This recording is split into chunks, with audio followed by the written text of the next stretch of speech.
I remember that night I launched Facebook from that little dorm in Kirkland House. I went to Noakes with my friend KX, and I remember telling him clearly that I was excited to help connect the Harvard community, but one day someone would connect the whole world. The thing is, it never even occurred to me that that someone might be us. We were just college kids. We didn't know anything about that. There were all these great big technology companies with all these resources, and I just assumed one of them would do it. But this idea was so clear to us that all people want to connect. So we just kept working on it, day after day after day. And I know that a lot of you are going to have your own stories just like this. A change in the world that seems so clear that you are sure someone else is going to do it. But they're not. You will. But it's not enough to have that purpose yourself. You also have to create a sense of purpose for others. And I found that out the hard way. You see, my hope was never to build a company. I wanted to have an impact.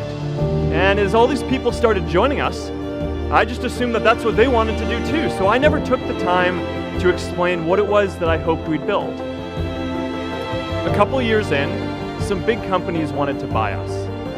I didn't want to sell. I wanted to see if we could connect more people. And we were building the first version of Newsfeed at the time, and I thought, if we could just launch this, it could change how we all learn about the world. Nearly everyone else wanted to sell. Without a sense of higher purpose, this was their startup dream come true, and it tore our company apart. After one particularly tense argument, one of my close advisors told me if I didn't agree to sell the company right now, I would regret that decision for the rest of my life. Relationships were so frayed that within a year or so, every single person on our management team was gone. That was my hardest time leading Facebook.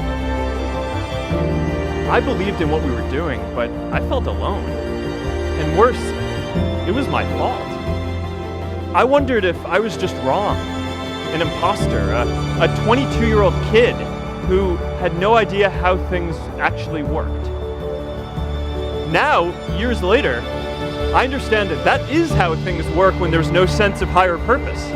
So it's up to all of us to create it so we can all keep moving forward together. And today, I want to talk about 3 ways that we can create a world where everyone has a sense of purpose. By taking on big, meaningful projects together. By redefining equality so everyone has the freedom to pursue their purpose. And by building community all across the world.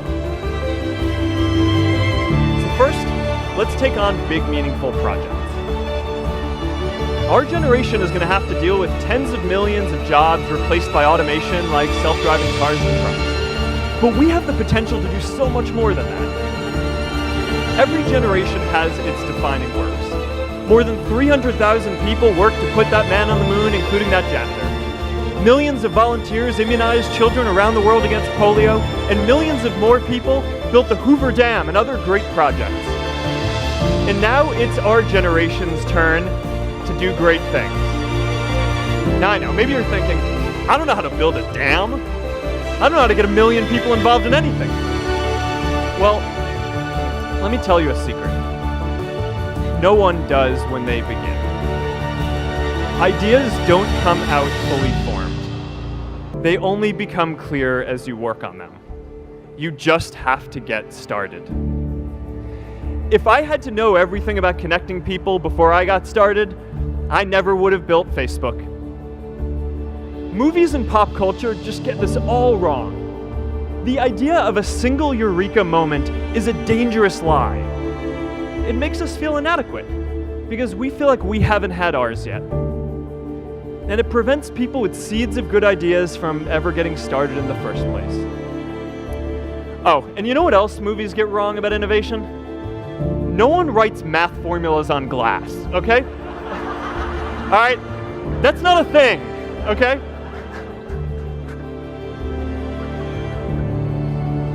It's really good to be idealistic, but be prepared to be misunderstood. Anyone working on a big vision is going to get called crazy, even if you end up right. Anyone taking on a complex problem is going to get blamed for not fully understanding it, even though it's impossible to know everything up front. Anyone taking initiative will always get criticized for moving too fast because there's always someone who wants to slow you down. In our society, we often don't take on big things because we're so afraid of making mistakes that we ignore all the things wrong today if we do nothing. The reality is, anything we do today is going to have some issues in the future. But that can't stop us from getting started. So what are we waiting for? It is time for our generation-defining great works. How about stopping climate change before we destroy the planet and getting millions of people involved, manufacturing and installing solar panels? How about curing all diseases and getting people involved by asking volunteers to share their health data, track their health data, and share their genomes? You know, today, our society spends more than 50 times as much treating people who are sick as we invest in finding cures so people don't get sick in the first place. It makes no sense. We can fix this. How about modernizing democracy so everyone can vote online? And how about personalizing education so everyone can learn? These achievements are all within our reach. Let's do them all in a way that gives everyone in our society a role. Let's do big things, not just to create progress, but to create purpose.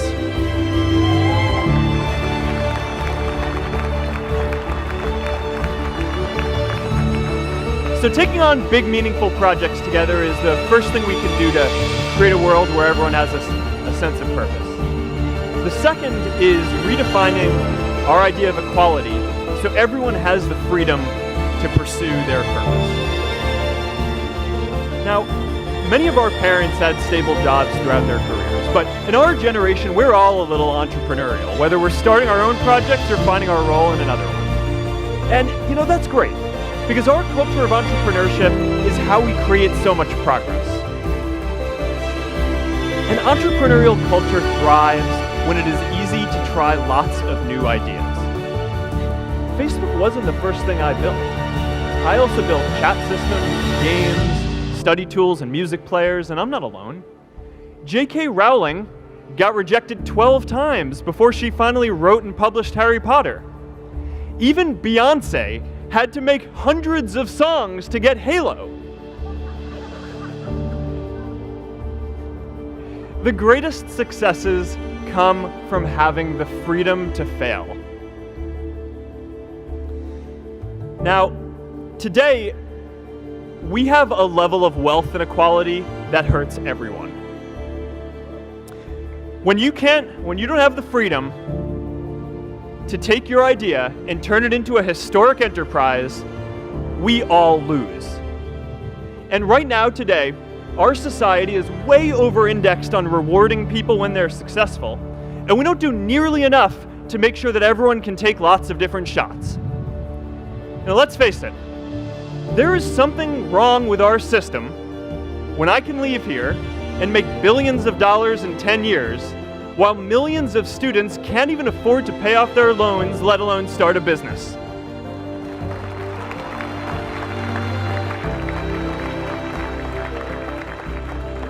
Look, I know a lot of entrepreneurs, and I don't know a single person who gave up on starting a business because they were worried they might not make enough money. But I know too many people who haven't had the chance to pursue their dreams because they didn't have a cushion to fall back on if they failed.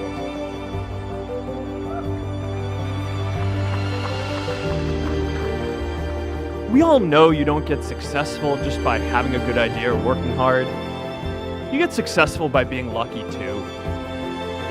If I had to support my family growing up instead of having the time to learn how to code, if I didn't know that I was going to be fine if Facebook didn't work out, then I wouldn't be standing up here today.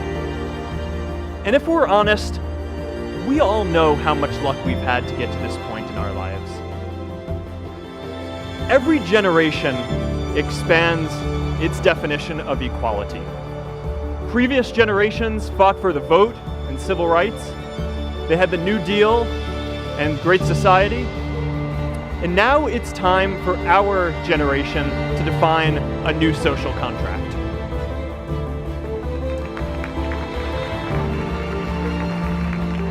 We should have a society that measures progress not just by economic metrics like GDP, but by how many of us have a role we find meaningful. We should explore ideas like universal basic income to make sure that everyone has a cushion to try new ideas. We're all going to change jobs and roles many times, so we need affordable childcare to get to work and healthcare that's not tied to just one employer. And we're all going to make mistakes. So we need a society that's less focused on locking us up and stigmatizing us when we do. And as our technology keeps on evolving, we need a society that is more focused.